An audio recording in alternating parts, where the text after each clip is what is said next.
Le problème, les amis, ce n'est pas le mariage, c'est le divorce. Le problème, les amis, ce n'est pas la confiance, c'est la trahison. Aujourd'hui, je voudrais faire une petite vidéo pour contrebalancer un petit peu tous les contenus toxiques qu'on voit sur Internet, qui vous disent « attention, il ne faut surtout pas se marier, ceci, ceci, cela ». Et je pense que ces préoccupations sont tout à fait raisonnables. Très important de faire extrêmement attention avec qui on se marie et dans quel pays de nos jours. Parce qu'une femme peut vous briser du jour au lendemain en passant un coup de fil, en signant un papier. Mais trop de gens font la mauvaise conclusion. Il ne faut pas se marier parce que le problème n'est pas le mariage. Le problème, c'est le divorce. Alors je sais, certains vont me dire, oui mais Alex, on peut contrôler si on se marie ou pas, mais une fois qu'on est marié, on ne peut pas contrôler si on divorce ou pas. C'est tout à fait vrai. À un niveau pragmatique, vous n'avez aucun contrôle sur le divorce, vous avez un contrôle sur le fait de se marier ou pas. Mais là, je ne vais pas parler vraiment du niveau pragmatique, je vais parler du niveau idéologique. Parce que beaucoup de gens critiquent l'institution même du mariage. Alors que le mariage est une très belle institution, une institution très saine, une institution qui a traversé les siècles et les millénaires. Et c'est quelque chose qui est indispensable au bon fonctionnement de la société humaine. En revanche, le divorce est une véritable catastrophe. Et c'est avant tout une catastrophe pour les enfants. C'est également une catastrophe pour les hommes qui sont dans la vie ruinés, qui vont être obligés de verser une pension alimentaire. Je vais y venir. Mais je voudrais d'abord parler des enfants.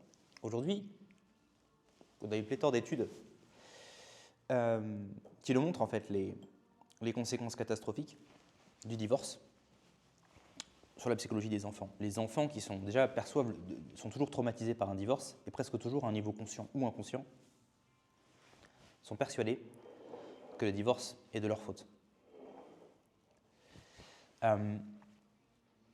On sait qu'environ 70 à 80% des divorces sont initiés par la femme et que la raison numéro 1 de divorce, c'est incompatibilité. Enfin, ça dépend des études, mais en gros, c'est ça. C'est incompatibilité ou manque de passion. Enfin, en réalité, c'est quelque chose de subjectif. C'est la femme en a marre parce qu'il n'y a plus d'étincelle, il n'y a plus de passion, elle s'ennuie, elle veut faire autre chose. Presque toujours, ce qui se passe en réalité, c'est que comme la femme travaille, eh bien, elle va rencontrer dans son travail, ou bien peut-être qu'elle est sur Internet et qu'elle va recevoir des sollicitations sur Instagram ou quoi que ce soit.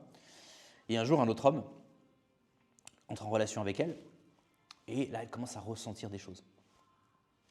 En ressentant des choses pour cet homme, forcément, elle cesse de ressentir pour son mari. Et il suffit de quelques semaines, de quelques mois pour que du coup, elle se dise « c'est bon, j'en ai marre, j'en ai marre de cette vie, en fait, tout simplement ». Et la structure légale actuelle lui permet littéralement d'appuyer sur un bouton et de dire « ciao » en fait. Et non seulement elle dit « ciao », mais dans la plupart des cas, elle dit « ciao », elle prend les gosses, elle prend la maison, et le mari continue de payer. Étant donné qu'elle n'a donc strictement rien à perdre, elle est libre ensuite de poursuivre sa relation avec son nouvel amant, évidemment que ça va les pousser à aller dans cette direction-là. C'est pourquoi 80% des divorces sont initiés par les femmes, parce qu'elles n'ont rien à perdre et tout à gagner. Ces femmes divorcent en dépit du fait que le divorce qu'elles vont donc entraîner va lourdement traumatiser leur enfant, ou leurs enfants. L'enfant va être traumatisé par le divorce lui-même, mais aussi par le manque de figure paternelle. Ça a été largement étudié dans toute une série d'études. Et il y a même une étude qui démontre que quitte à n'être éduqué que par un seul parent, et ça c'est très contre-intuitif, mais ça a été maintenant démontré, quitte à n'être éduqué que par un seul parent, les enfants qui sont éduqués par un père seul s'en sortent mieux que les enfants qui sont éduqués par une mère seule. Évidemment, on peut se poser les questions de savoir pourquoi, peut-être parce que c'est à cause de la mentalité de la femme moderne, peut-être qu'il y a 200 ans, les choses auraient été différentes, très bien. Et quoi qu'il en soit, le mieux, c'est d'avoir ces deux parents. Mais là où je veux en venir, c'est que trop souvent, on parle du divorce, enfin, surtout dans la manosphère, je parle des contenus que moi j'écoute sur Internet, donc évidemment des hommes, on parle effectivement de l'effet désastreux du divorce sur l'homme. L'homme qui a investi tout ce temps, tout cet argent, toute cette énergie pour construire ce couple, pour construire cette famille, et du jour au lendemain, on lui prend tout. Et c'est catastrophique. Il y a des hommes, effectivement, qui décident d'en finir. Je ne vais pas dire le mot parce qu'on est sur YouTube. Parce qu'ils sont brisés. Effectivement, c'est très problématique. Je pense qu'on n'insiste jamais assez sur à quel point l'enfant, en réalité, est la véritable victime du divorce. Si on se concentre sur l'éducation de l'enfant, l'on comprend à quel point le mariage est important. le mariage apporte à la famille de la stabilité, qui est indispensable pour la stabilité psychologique de l'enfant.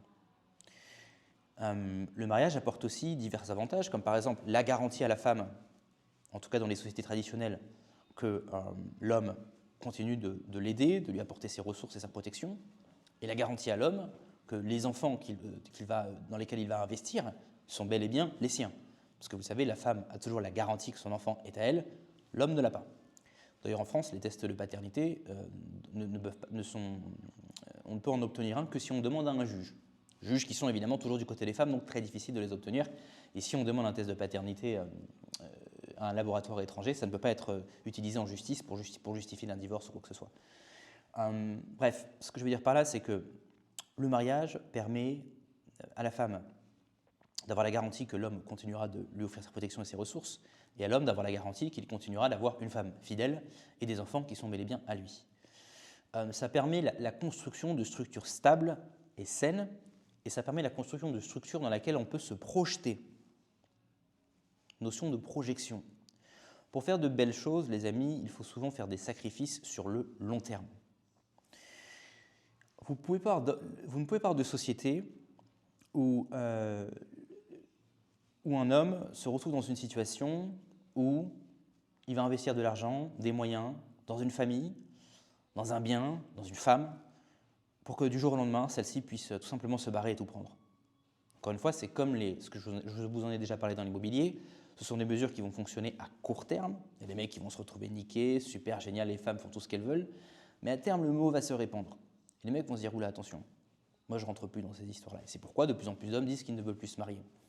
Moi je ne rentre plus là-dedans parce que je ne vais pas prendre tous ces risques-là, c'est un risque énorme pour un homme aujourd'hui de se marier. Et donc il n'y a plus de mariage. Comme il n'y a plus de mariage, eh bien, les enfants, il y a de moins en moins d'enfants. Et quand il y a des enfants, bien souvent, hélas pour eux, ils grandissent dans des conditions qui sont très mauvaises pour leur structure psychologique. Et après, c'est un cercle vicieux, parce que les enfants qui ont grandi sans père ou dans des structures instables ont une psychologie qui est flinguée et sont susceptibles de reproduire ce schéma-là. Et la société, du coup, se dégénère petit à petit. Il faut aussi parler du fait qu'un homme marié contribuera toujours beaucoup plus dans la société qu'un homme qui ne l'est pas. Parce qu'un homme qui n'est pas marié, il n'a pas de skin in the game. Il peut bouger, il peut partir, il s'en fout. Il n'a que lui à penser. Alors qu'un homme qui est marié, il va forcément penser à la société. Est-ce que la société va dans la bonne direction? Parce qu'il pense à ses enfants. Est-ce que je suis au bon endroit? Est-ce que les décisions politiques sont les bonnes?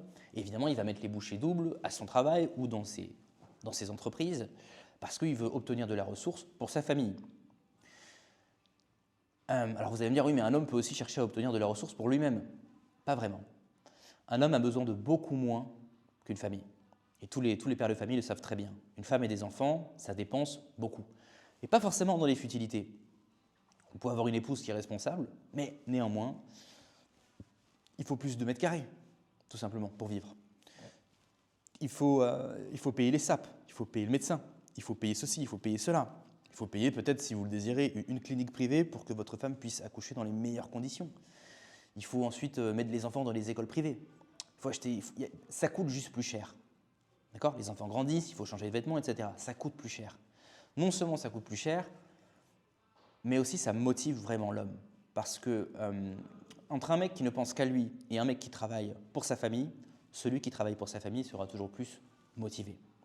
Par conséquent, l'institution du mariage, qui permet la création de ces structures stables, qui sont censées perdurer sur le long terme, et où l'homme, comme la femme, vont investir des efforts, du temps et des sacrifices pour construire quelque chose de beau et de durable.